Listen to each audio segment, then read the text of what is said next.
Top 10 strongest Gen 5 Pokemon for single battles. No restricted legendaries, no megas. Let's start off with number 10, Excelgor. So I like putting gimmick Pokemon at the 10th slot, mostly for recognition. Excelgor makes the game a 5v5, or a 2v2, or a whatever -1, because it's super duper fast.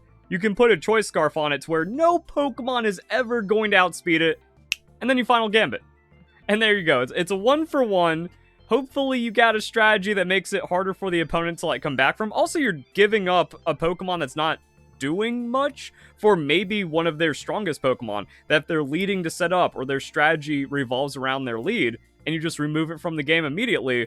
Well, now you're in a really good position to play. So it's like a fun Pokemon you can build a strategy around. It's actually pretty useful, but it only does this one thing, and maybe sometimes oh, I have to switch out because this isn't a good trade for Final Gambit, or they just have a Ghost-type Pokemon. That's bad.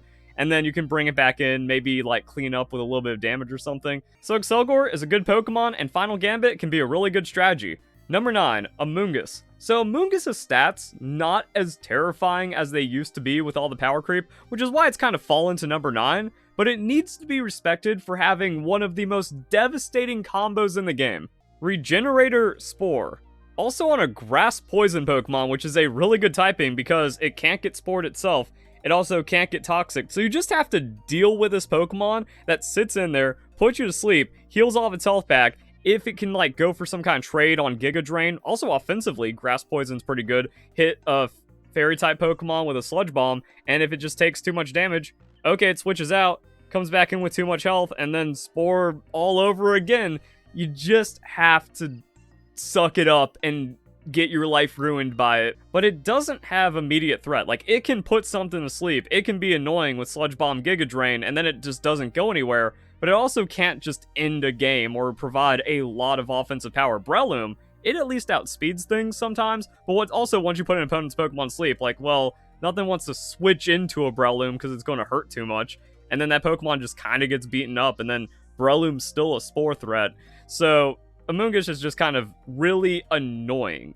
And even when Amoonguss was at strongest, even in singles, the most it can do is be really, really annoying and make the game have weird stall elements behind it. But then if a Venusaur comes out in the field, or another Amoonguss, or a Ferrothorn, the battle just grinds to a halt, and then it can't really do anything. So there's also a lot of Pokemon that just don't care about Amoonguss, and then if they have one of those on their team, Amoonguss doesn't do much. So it's mostly just it's annoying, it can contribute, it grinds the game to a halt, but then it can't use that to immediately become a win condition. However, Spore Regenerator, it's disgusting, and it's going to make you hate life.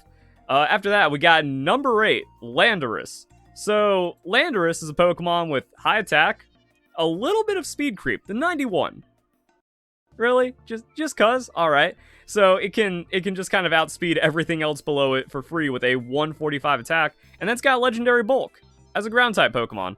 Oh, it's just the same thing as Garchomp, so if you watch my previous video, Landorus is actually really similar, so like, comment, share, subscribe. It helps with YouTube's algorithm more than you can imagine. Check out description, check out my competitive guides. I want to bring the best content for Pokemon champions, and the reason why it's so similar is because guessing into Landorus is the problem. Is it Scarf? Because a 145 Scarfed Earthquake is going to hurt, especially with Landorus' bulk, and it has Intimidate, so you really can't beat it up as much as it beats you up, which is a problem. But then it's also locked into an Earthquake, which is very easy to deal with a Flying-type Pokemon, or Levitate, or something like that. And against a heavy defense Pokemon, it's not the end of the world. But if it's not Scarf, then there's also a lot of other problems that you could face against a Landorus that Intimidate, Assault Vest. Oh, now it's just one of the craziest bulky attackers. It has Rocky Helmet, so if you try to trade with it, you're just going to be on the losing end of that trade almost every time. And it can even run Fissure. So, it has the toolkit to be great against pretty much every strategy, which is why it's such a common lead. That yeah, you just throw a Landorus out there. If they have special attackers, maybe you're Assault Vested. Or if it's a sweeper Pokemon, well, now it just gets outsped by a Scarf and its game is over almost immediately. But if it goes into a tank, it can just throw Fissures. Okay, Earthquake isn't enough to KO, maybe the other coverage doesn't matter. Just use Fissures. Maybe it outspeeds and then instantly wins the game by landing a Fissure. The opponent's trying to set up any kind of Stealth Rocks or do anything for itself. Eventually, it's going to get one shot by the Fissure. But it's a really big coin flip, and no amount of skill can be put into Landorus to make it more effective, because whatever you decide to bring to the battle is going to decide how effective Landorus is in that battle. And while there is some strategy, such as not immediately always leading Landorus and then trying to get the game state into its most favorable position, the most impact is going to be determined when you see the opponent's team and go, alright, I brought the wrong item for this fight, I brought the wrong Landorus moveset. But then it's just kind of a useful bag of stats. However, there's just like so many other crazy Pokemon, crazy strategies to work around, but just like a solid, consistent, noob-friendly Pokemon. Number 7, we got Thundurus, and I'm just going to put both of them because it's got all kinds of stuff. Both of the spreads are really good. That we got 145 special attack, 101 speed on the Therian form. So it's going to hit really hard and outspeed everything. So it's kind of like the ultimate bruiser Pokemon, because it's going to outspeed all the other bruisers and it's just going to do more damage than them. Also, you have really good stuff with the Volt Absorb that you can play around where, like, oh, I take a hit, I switch it out, I bring it back into electric type, so that's going to keep my water type Pokemon safe, maybe even my flying type Pokemon, so you play the strategy around that, and then it gets healed up, so it's like a soft regenerator, and then it's a 145 special attack sweeper. That's pretty crazy. And then normal Thundurus is scary because it has Prankster on a legendary Pokemon. Prankster isn't allowed to be good on any Pokemon anymore because Game Freak is terrified of gimmicks, but Thundurus can still get away with some stuff, and we also have the option for Nasty Plot. This Pokemon's going to cook up something, and then you have to deal with a +2, 125, 111 Pokemon, or a +2, 145, 101 Pokemon. And it's legendary, so good luck, have fun with that. They can get a lot scarier and out of control compared to Landorus. That's why I put it a little lower on the list. After that, we have Alomomola. Oh, another regenerator tank, but this one's absolutely ridiculous with a 165 hit points. It has low special defense, but it has 165 hit points on the regenerator. And much like Amoonguss, it's just a really heavy stall Pokemon that, like, okay, you can just trap something in the Whirlpool, chip it down, set up some Wish Protect, and then because it has a 165 hit points, Wish factors off of the caster's health. So if you bring in a sweeper Pokemon, it's going to get all of its health back from the Wish, and you can even kind of set that up in different ways against your opponent. Maybe they're happy to be freed from the Whirlpool, so they switch out, but then that's where you time your Wish to heal up one of your other Pokemon and just get them back in the fight. Also, you can run Calm Mind, so there goes the problem of your special defense. Scald, you land a burn on a physical Pokemon, that's game over. Like, that Pokemon doesn't exist. It's now 5v4, you just have to figure out how to put it back in its Pokeball. And I'm wondering, has anyone actually explored Tickle Alomomola, where, like, it doesn't matter what you're going up against, it's just going to lose attack and special attack, and then you can infinitely heal off of it and then tank it out, and then that means you have the free switch, the free wish, and if another threat comes in, well, Alomomola just tank. You switch it in, you tickle it down, and then you set up again. So, like, whenever the opponent tries to do something, you just say no. And again, you have Scald Burn, or you have Whirlpool trapping to really make sure, like, okay, they're trapped in, they're tickled, we can't, like, trade switches or something, and now they're just going to lose. So it's one of the filthiest stall Pokemon in the game. Next up, we have Hydreigon. So we have a powerhouse Pokemon that is just solid. 125 special attack, 98 speed. So yeah, like, same damage as Dragonite, but it has more speed, so it gets into really ugly speed tiers. And if you look at its moveset, we have another guessing game where is it just going to be Specs, one-shot Draco Meteor, or coverage Dark Pulse? And the thing about it is, like, Dark Pulse stab on a pseudo-legendary is actually really annoying because 20% chance you get a flinch on the opponent and they lose the game. It literally works that way with Hydreigon. It's kind of ugly. Again, or you just find the coverage and you go for, like, Specs one-shotting, or it's a Nasty Plot. So the ultimate wall breaker Giga Pokemon, like, yeah, 98 speed, you're outspeeding all tanks, you can do some weird bulk or speed distribution or something.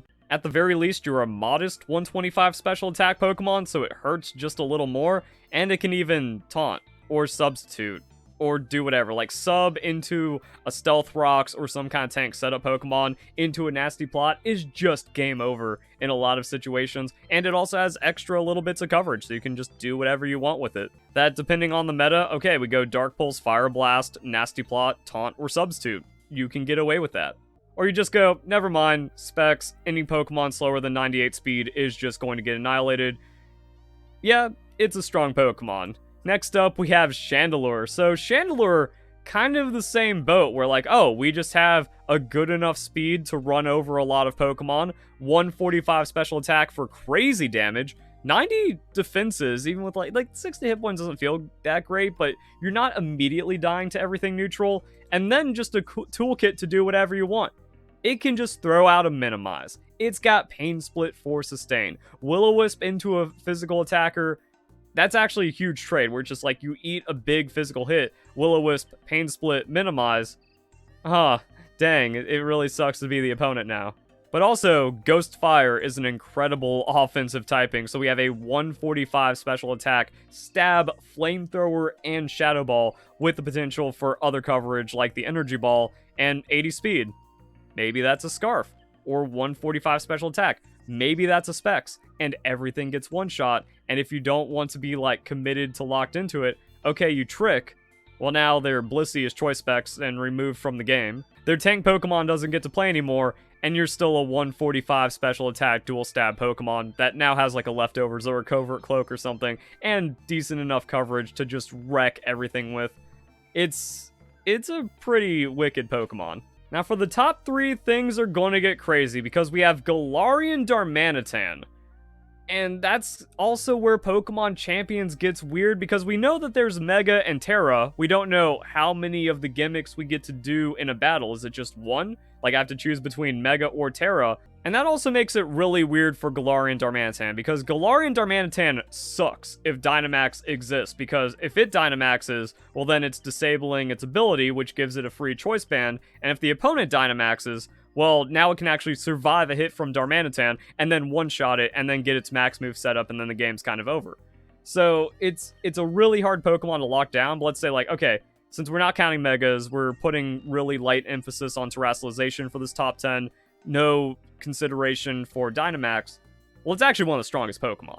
You have a 140 attack Pokemon with 95 speed that has both Scarf and Choice Band, and the 105 hit points means you actually can't just one-shot it on a whim. So if it gets a huge KO, because 140 attack Adamant Choice Band is going to find a lot of neutral KOs, and then tries to go for a trade, this is a 2-for-1 Pokemon. And its coverage is surprisingly good because it can have an Earthquake. So, oh man, that means Toxapex is now having a bad day, or some other tank Pokemon aren't really happy with seeing a Darmanitan, even though it's locked into a move. Or that could also just be a switch-in, that like, okay, you just switch in Darmanitan into a tank, it has enough natural bulk to be fine, then just selects whatever move it wants to completely wall break and shatter the tank in front of it. And even if Dynamax is in the game, I'm feeling like this is a Pokemon that's gonna need a nerf for Pokemon Champions, but in its current state, yeah, top 3 Gen 5 Pokemon seems fair. Next up, we have Serperior. Contrary Leaf Storm is ridiculous. Serperior has good stats. It also has like a lot of, not a lot of, but it has like a little bit of weird tech where you can still run Scarf Mirror Coat. We're like, alright, big special attacker, I can't KO it for whatever reason. Mirror Coat, okay, it's one shot, switch out the Serperior, and now you still have the contrary sweeping threat. And all it needs is to either be a 2-hit KO Pokemon, so it goes Leaf Storm, survives Leaf Storm, game's over, and then just be faster than everything, which is accomplished by the Choice Scarf. Or it's just a cleanup sweeper / revenge Pokemon. It revenges, gets a KO with Leaf Storm. Now it just wins the game, and there's even weird situations like, okay, a resist doesn't matter at +6. It's a hard 6-0 closing out Pokemon, and eventually it can also just get lost in the shuffle. Eventually, the opponent might just forget that, oh, it's going to land, come online, and the thing that stopped it is either too weak or got KO'd a while ago, or it's just a really bad time that, like, Serperior showed up at the worst moment that now turns into a guaranteed victory. And I think what pushes it into number 2 the most is how easy it is to use. That you just press Leaf Storm. And there's like a few other decisions, but if you have an IQ above room temperature, should be easy enough to figure out. Same thing, like if you just don't completely int the Serperior because you actually are terrible at Pokemon, and not even my guides can save you, you press Leaf Storm, and then you sweep the game. Honorable mentions! Scolipede, it's tankier Ninjask. That you got Speed Boost, you got Baton Pass, you can go Swords Dance, it can sub, it can just do some weird things. It's a good Swords Dance, Baton Passing, Speed Boost Pokemon. You put +3 speed, a Swords Dance into a physical sweeper, and you can just kind of win the game, and Scolipede does that. But it just feels less reliable than other Baton Pass Pokemon. And again, there's actually a decent amount of power in this top 10. Like, okay, maybe it's 10th, but I really like putting a gimmick Pokemon like Excelgor at 10. Probably fair. Gothitelle. It can just Shadow Tag, set up, and now you have a Pokemon that can one-shot everything with stored power, and there's nothing you can do about it, and it's a tank, and it's also really disruptive. It's a really ugly Pokemon to deal with, and it can just, like, end games when it comes in at the right time and then gets the right kind of setup. But there's just so much power creep in the game, and now we're getting into the later generations, so you're about to see what I mean, except Kalos. Spoiler, it's actually the weakest generation when it comes to competitive, but after that, it just gets way too crazy to keep track of. So it feels like Game Freak has justified putting such obscene amounts of power into the game just to stop Pokemon like Gothitelle or tanks that they recently created like Toxapex. And it can still be really good, but just doesn't happen as much. Or maybe just it's one of those situations where, oh, it's actually really good, it's actually 5th place, but no one wants to play it. Gothitelle is the limit of zero-sum fun. It's not even worth playing, even though it's a very strong Pokemon that's just kind of an auto win if you build the right team around it and put it in the game at the right moment. Bisharp. Bisharp was already a strong, viable Pokemon, and then King Gambit gave it Eviolite, so it's just better. It's a really good Pokemon. Mandibuzz, it's a stally tank that can just halt the battle.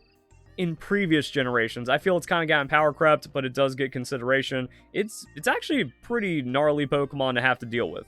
And then same thing with Ferrothorn. There's just so much power in the game, and then we have really common Pokemon like Ogerpon Fire, and there's also just a lot of fire damage floating around the game, so it's just too vulnerable of a Pokemon in a lot of situations. You don't want to use your Terastallization on it. There's a lot of Substitute, there's a lot of Taunt, there's a lot of Stall and Tank Hate, so yeah, Ferrothorn doesn't get a footing. You just use Stealth Rocks and lose the game with a Ferrothorn. But it is one of the filthier tanks in the game, and it can just, like, completely stall out the battle, or if it gets momentum, it's actually really scary, like Leech Seed. Now all of your opponent's sweepers are chipped away, and then you're gyro balling them, and then you're just perma-sustaining forever. It's like, oh, I wasn't ready for the Ferrothorn. Somehow I lose in Generation 9, Generation 10 against a Ferrothorn. I guess he's back. But there's also better tanks where just like, yo, just stockpile on a Hippowdon, or use Whirlwind, Stealth Rocks Hippowdon if you really just want a Stealth Rocking Pokemon. But honorable mention, for sure, still has like scary, tanky power in behind it. But then we got number 1, Volcarona, one of the best Pokemon in the entire game, and that's because it has Quiver Dance. So it gets speed, special attack, and special defense. As a Pokemon with these stats, 105 special defense, okay, so just better Power Crept Calm Mind on a specially tanky Pokemon, with 100 speed, so it immediately just outpaces everything, and then 135 special attack, so the damage also gets insane. The only vulnerability of this Pokemon is defense. Then you max out hit points defense, you get 2 Quiver Dances, now you outspeed and out-tank everything, and it gets a Morning Sun! And it gets a signature move, that's Stab, that gives it more special attack, just in case it was lacking the damage. So it finishes off Pokemon, finds its +3, game's over. Volcarona is one of the hardest sweeping, game is over Pokemon. Really, the only thing that keeps it down is the existence of Blissey and Chansey. And maybe some Assault Vest shenanigans where you try to go for a trade. But also there's a lot of times where like a game can just be Calm Mind versus Quiver Dance Volcarona, and then whoever gets the crit wins. And even though I'm a broken record and I keep saying Terra isn't a big consideration for this list, I also cheat a little bit and I have the caveat of, well, this is the one Pokemon that you need to consider Terra for. So the way I see it is if Dynamax is in the game, 90% of battles are Dynamax, 8% are going to have a Mega, and then the rest 2% are just going to be Volcarona with Terra Fairy or Terra Grass. I think Terra Grass is kind of fraudulent, but it's like Terra Fairy Volcarona. Now it loses its 4 times weakness, now it loses whatever rock vulnerability it has. It's also very beneficial because no one's going to gamble the Terra Fairy prediction and then throw a Sludge Bomb or a Flash Cannon onto the Volcarona when they need to be hitting it with something neutral immediately. So it's just kind of too perfect to run Volcarona like that. Which is why even if you're given one gimmick, this is one of the best Pokemon to use it on. And again, it just closes out games, but even outside of all that, without terrestrialization consideration, definitely the best Gen 5 Pokemon competitively because of all the things we mentioned. So, there we go, guys. Like, comment, share, give your thoughts about the list, tell me what you guys think. I feel like this was a pretty solid one to pin down and figure out that, like, the power on Gen 5, you can start to feel like, oh, there's some ugly power creep in the game, but at least it's very straightforward. You don't have to unravel anything. Also, it's a really big deck, so finding 10 Pokemon and then a couple of honorable mentions, not really too difficult. And then people are going to say, yeah, but you forgot about this one. But also at the same time, like, yeah, they can't compete with the rest of them on this list, I don't think. I don't think Hisui Samurott is good at all. What you gonna do about it? So, hope you guys enjoyed the video. Hope you all have a nice day. Thank you very much for watching.